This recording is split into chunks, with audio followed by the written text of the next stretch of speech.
Have you ever buried yourself for hours in a vocabulary notebook, writing the same word again and again like a machine? But then, when a foreigner suddenly asks, "What's your name?" your throat tightens and your mind goes blank.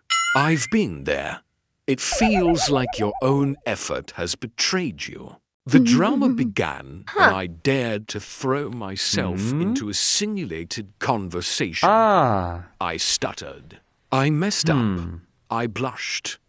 But every word burned deep into memory like fire. Then a turning point happened. I opened Chacked and learning turned into a game. You're not alone. You're not incapable. You've just been using the wrong key to unlock your memory. And Chacked, if you know how to use it, is the switch to break through. The biggest mistake is learning without direction. With Chacked, I typed just a few lines. Design me a 3-month vocabulary study plan. Instantly, I got a detailed roadmap. Which week, which topic, which task. It felt like having a personal coach, always guiding me.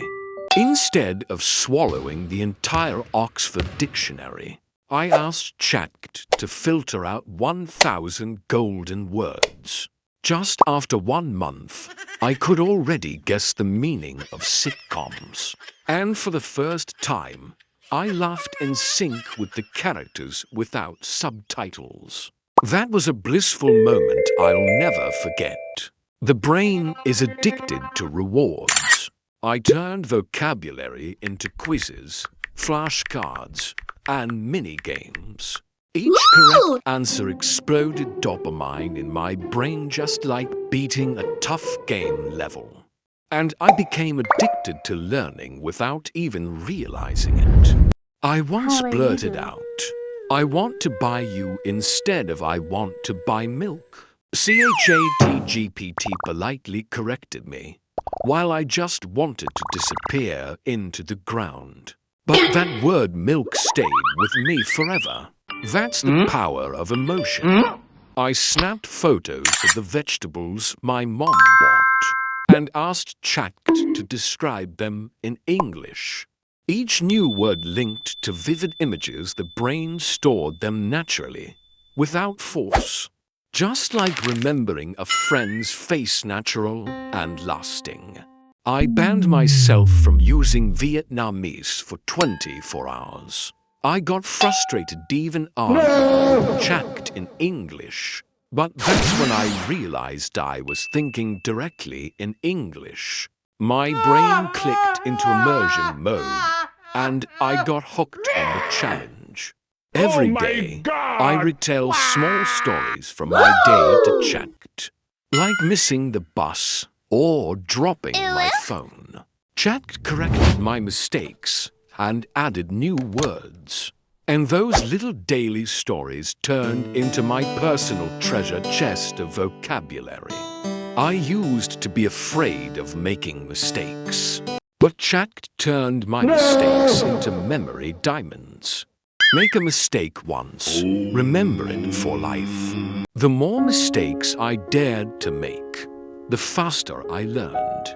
I asked Chacked to mimic British, American, and Australian accents. Each accent was a challenge, and just after a few weeks, I could understand friends from all over the world. It felt like studying abroad right in my own room. I rewarded myself after each milestone, listening to music, eating my favorite food. The brain got addicted to rewards, and I got addicted to learning. Study gives, reward gives, want to study again. A powerful positive loop. From studying a language gives to living in the language. Watched movies without subtitles. Took notes in English. Ordered food in English. Language was no longer just a subject, it became a part of who I am. Language isn't just something to study, or a few lines to add to your CV. Language is how you open a new door for your life, how you live, breathe, and see the world with new eyes. Chat isn't magic, but if you use it well, it's a loyal companion, patient, non-judgmental, always ready to correct mistakes, guiding you from rote learning to living in the language. And one day, when you're sitting in a cafe, chatting comfortably in English with a new friend, you'll smile and wonder, why didn't I start earlier?